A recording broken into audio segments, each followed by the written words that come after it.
So am I the color commentator? Wait, you're the. I guess I could be the bad guy, like WWE. You know how they have the bad announcers. I have not watched that in so many years. I grew up with the AWA, the American Wrestling Association. Hulk Hogan was just starting. Andre the Giant was there. It's time now for Countywide, a special presentation of Yavapai Broadcasting News. Join Paul David and Kyle Benedict as they talk with our community's leaders, newsmakers, and people in the know. You'll hear about the hot topics that affect all our lives in Yavapai County. And now here's today's Countywide. Welcome to Countywide. I'm Paul David. Great to have you in studio with us today. Two guests today from the National Weather Service in Belmont. We got Tony Merriman. You are the Warning Coordination Meteorologist. That's correct. And meteorologist in charge, Brian Klimowski. Welcome back. Good to see you. Nice to be back. Thank you. And Tony, this is your first trip down. This is my first trip down, yes. Tony's first trip, so we're going to be kind to him this morning. NOAA.gov is the website for more information. That's NOAA.gov for the National Weather Service in Belmont. Let's jump right into it. Last fall, we were strong El Nino. Strong El Nino was the topic. Yep. Big topic, all fall long. And I think I was here talking about it. You were. Last fall. Yes, that's exactly why we had you come in, was to talk about that. It seemed like it started out, it didn't go away, it was there, right? Mm-hmm. I'm okay in saying that. The strong El Nino was out there. One of the strongest we've ever had. Right. Actually. And we had, I think, at the time we were talking, there was 5 others to compare to. Mm-hmm. Okay. And it just didn't seem to pan out. It looked like it was going to. So kind of talk us through what kind of happened with El Nino, the strong El Nino this last winter. Well, the ocean certainly did its thing. You know, the term El Nino refers to the oceanic temperatures in the Pacific, and we had a very strong El Nino, actually one of the strongest we've ever had. Now, what didn't happen as expected was the atmospheric response, meaning the atmosphere above the ocean and the general circulations just didn't quite turn out as we anticipated. Now, it started out okay. You know, we had the fall and an early winter, which was quite strong. We were well ahead of normal as far as precipitation and snowfall through January, and then it shut off. Basically, the atmospheric pattern changed, and the southwest United States has been cut out of the game, you know, since February, basically. So what's this atmospheric change that happened that kind of told El Nino you're not going to affect Arizona or Southern California? Well, in February, we had a big ridge, and that just shut off all of the precipitation, you know, from the Rockies west. Things got pretty active again in March, but the jet stream was just north of Arizona, so we missed out on a lot of the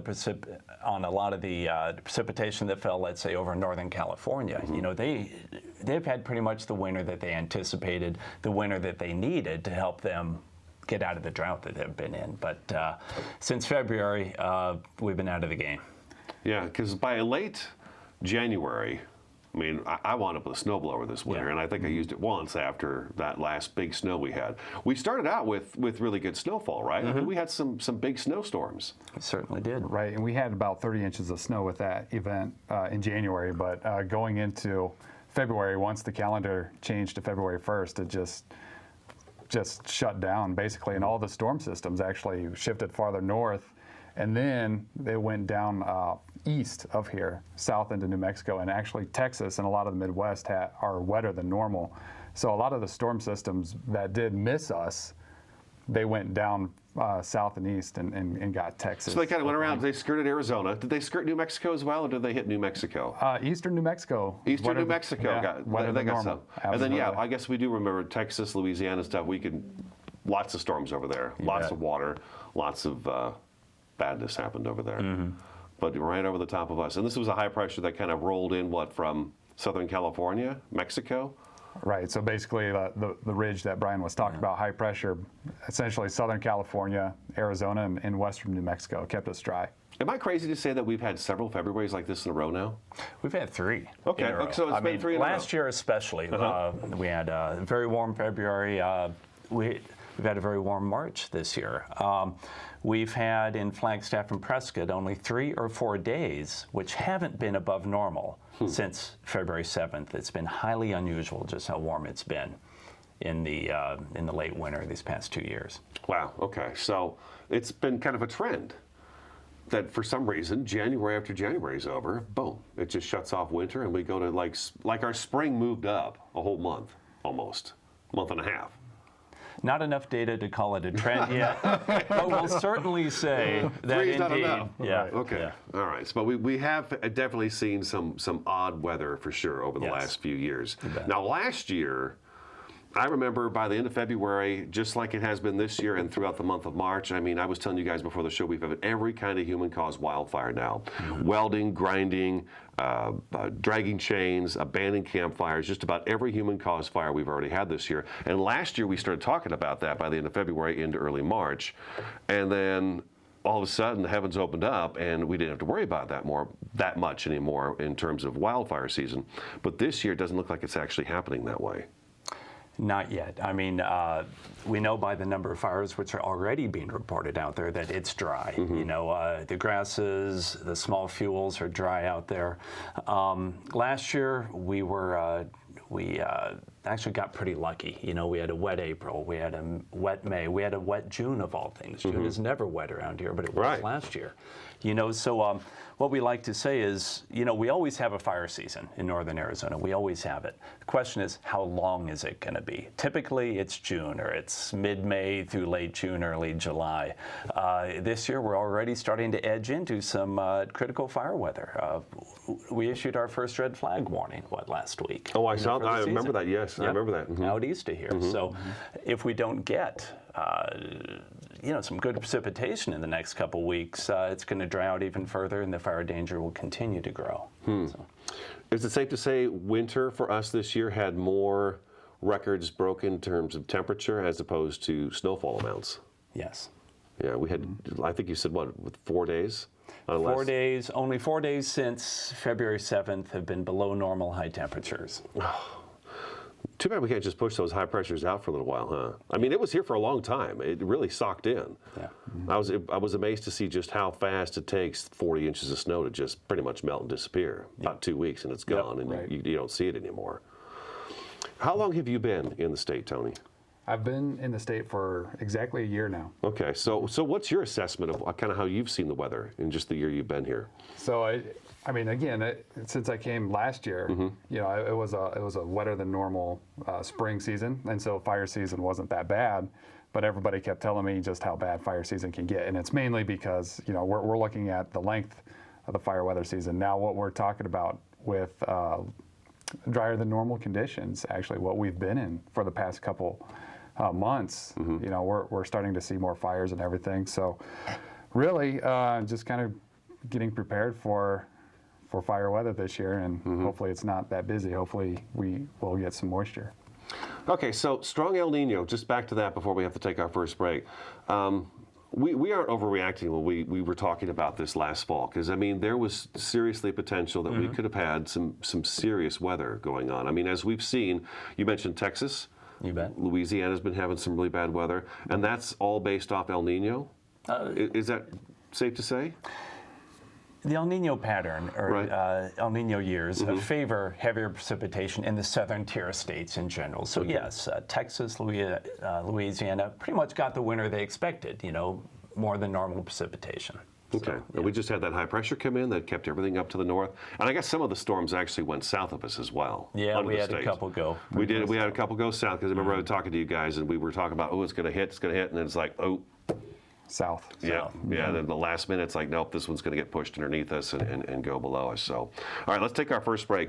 Website is NOAA.gov, NOAA.gov. We got meteorologist in charge Brian Klimowski and warning coordination meteorologist Tony Merriman in studio today from the National Weather Service in Belmont. This is Countywide, back in just a couple minutes.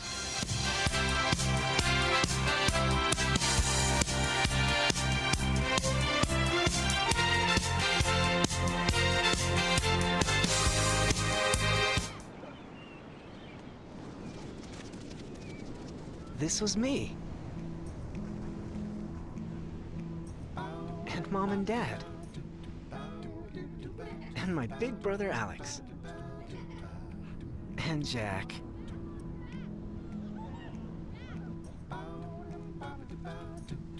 And this was the day that I learned that sandals get their name from sand. That jellyfish aren't made of jelly.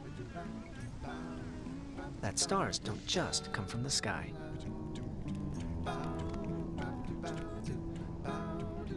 That but the ocean is bigger than all of us. This is the day we all got to forget that I was sick. And it changed everything. This was my wish.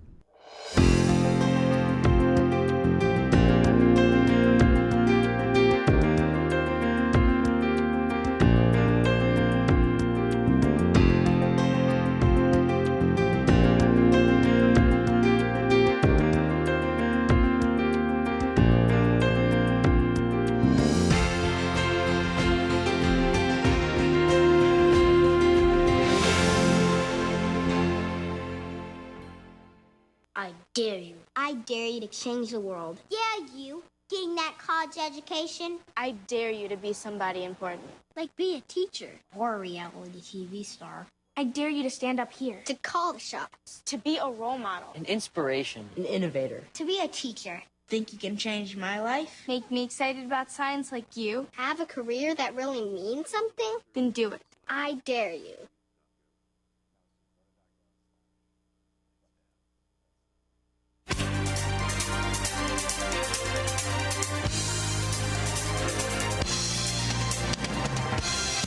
Welcome back to Countywide. We're talking with the National Weather Service in Belmont. Brian Klimowski and Tony Merriman in studio. Real quick before we get into spring and summer prediction. Yeah. Tony, you've been pushing really hard to get folks signed up to be weather spotters.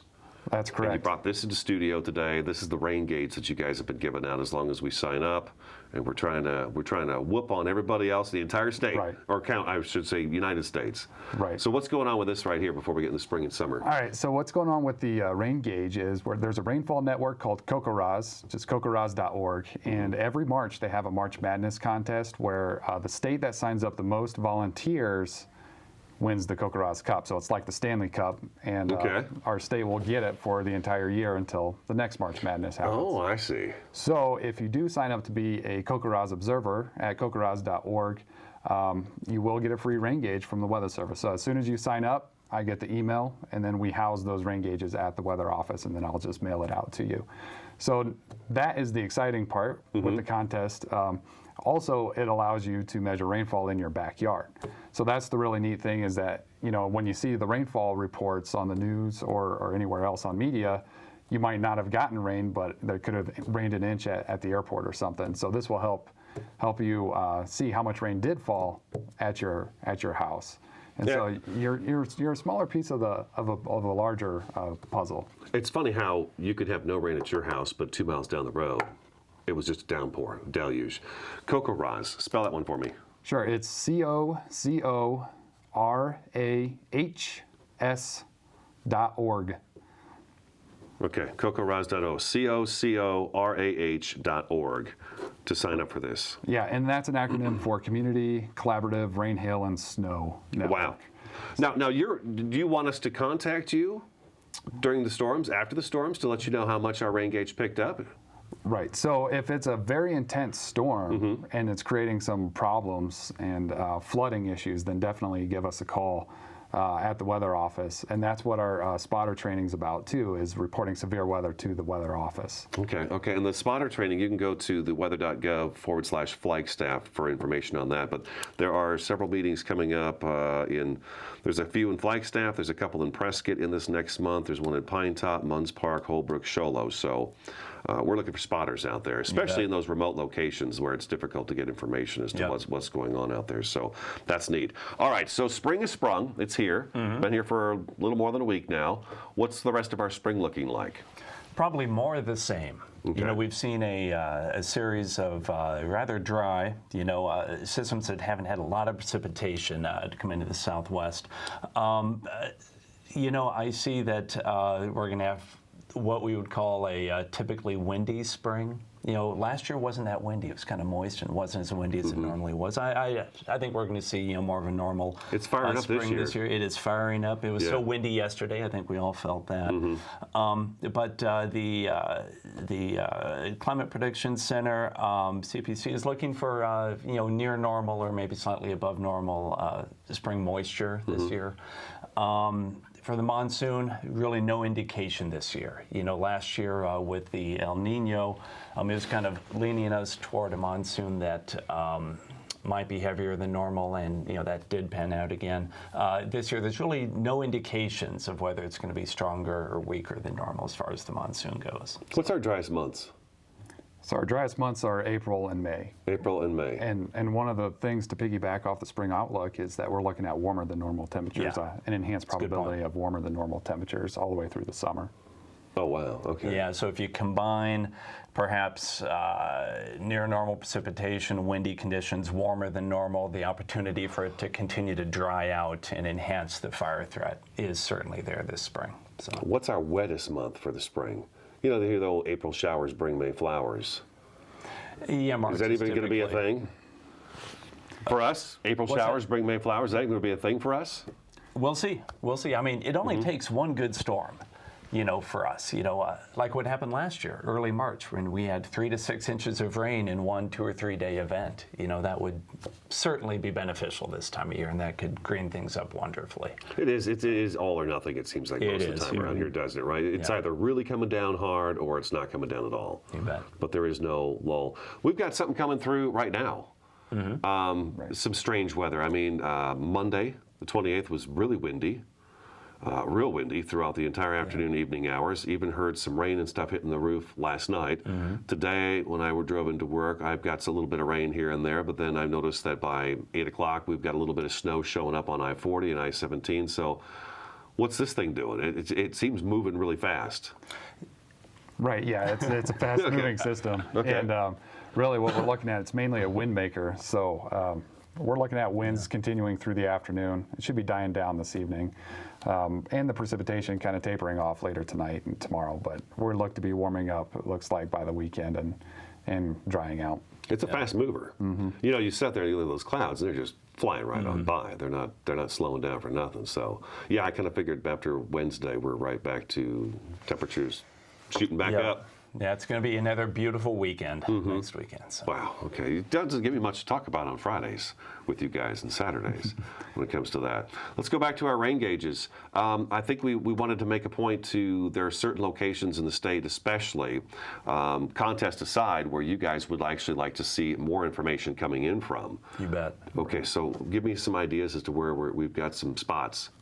So rural Yavapai County, mainly, Baghdad area, that would be a good place for rain gauges, especially western Coconino County would be a great place as well. We already got a person signed up in Page and Fredonia. Navajo Nation obviously would be just outstanding to have more observations out there. White Mountain Apache, all over northern Arizona basically, primarily rural areas. That would be a great place to have these. But again, if you're in Prescott or Flagstaff, definitely we'd love to have you sign up as well. Because we all know rain doesn't fall the same, It's real sporadic around here. I've noticed it over there. So, yeah, it's just, you'll get 2 inches over here, but only a quarter inch over here. So it changes a lot. I guess that kind of tells you the track of the storm, exact track of the storm, and where it's hitting the most and where the edges of it are. So there you go. Right. And then also, whenever there is a severe weather event, if we suspect any kind of flooding, those kind of reports would really help us narrow down where the heaviest band of rain was, so we can actually go out and do a storm survey and see where the flooding impacts were. Okay. Now you're doing these storm spotter trainings. Right. Tell me a little bit about what those are like. So Storm Spotter training class, it's an hour-long course on actually looking at the weather and understanding what the clouds mean and kind of what to look for.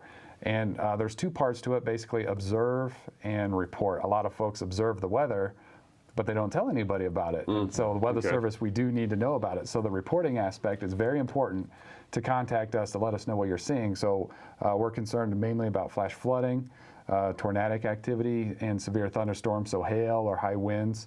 And so if you have any of that at your residence or anything and you're a trained storm spotter, we'd love for you to call and let us know. You can take a picture as well, put it on our Facebook or Twitter page. And the more information that we do get from folks that are out here, the better job we can do as forecasters at the Weather Service. Okay, so more information about the rain gauge is cocorahs.org. It's COCORAHS.org. COCORAHS.org. This is Countywide. We're going to take a quick break. We'll be back in just a couple minutes.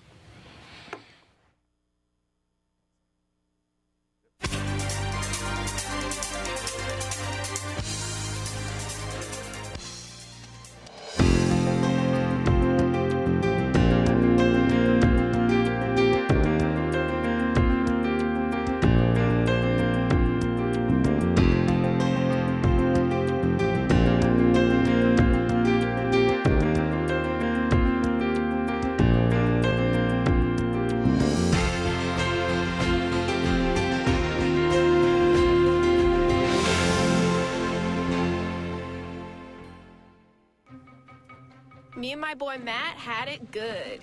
He had catnip that was off the hook. But one day, he brings a girl home, and she's allergic to cats. Every sneeze was a nail in my coffin. Now I'm in a shelter. It's decent, but they don't even have Wi-Fi.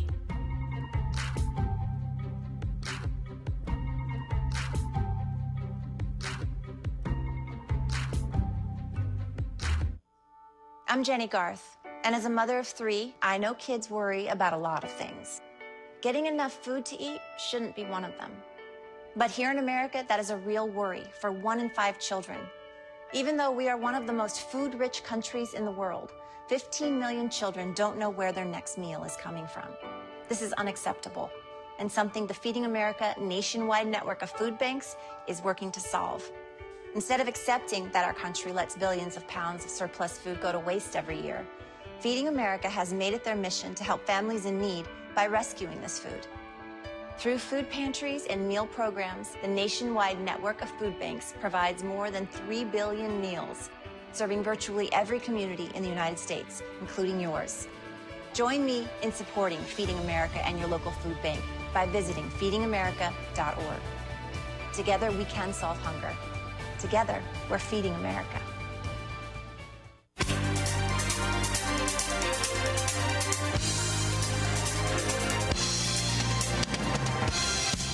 Welcome back to Countywide. We've got just a couple minutes left of the program. Several websites for you. You can go to noaa.gov, noaa.gov, weather.gov/Flagstaff. Actually takes you right to the local area. And then the CocoRAHS for the rain gauges is CoCoRAHS.org, CocoRAHS.org. You guys gearing up for the wildfire season? We're always preparing for it. You know, like I said before, we always have a fire season here. The only question is, how long is it going to be? Mm-hmm. And then I guess we've got our meteorologists prepared and ready to go out, because I know meteorologists get called out on these and when the fires do happen. That's right. We have 2 meteorologists in our office that are specifically trained to go out and serve the fire weather community during larger events. Who is that? Who are those 2? That's Mark Stubblefield and Tom Clemens. Tom Clemens, okay. Tom was in here last year and talked about that. That was pretty interesting to hear what he had to do for that. Okay. All right. Anything else we want to make sure we hit? Oh, I know. I had heard that we had a strong El Nino winter this year, that a La Nina is expected this next winter, which could mean more dry. Is that right? Are we hearing that? Is expected might be a little bit strong, but there are indications. We have these long-range models that we use, and some of the models are showing that, yes, we are headed toward a La Nina next winter. We'll see if it actually pans out, but those are the current indications. And it's not unusual for a strong El Nino to be followed by a La Nina, so we'd be consistent with the pattern. Okay, so for spring, we're looking at or just above normal moisture. Above normal temperatures. That's right. Which they're already here. They've been here for quite some time. A warm summer, and odds are a wildfire season. Yes. Yeah. Okay. So that's the cap. All right, Brian. Good to see you. Thanks for coming in. Tony. Thanks for coming in for your first time. We'll get you back in again real soon. All right. That's today's Countywide. Thank you so much for watching and listening, and we will talk to you again next time.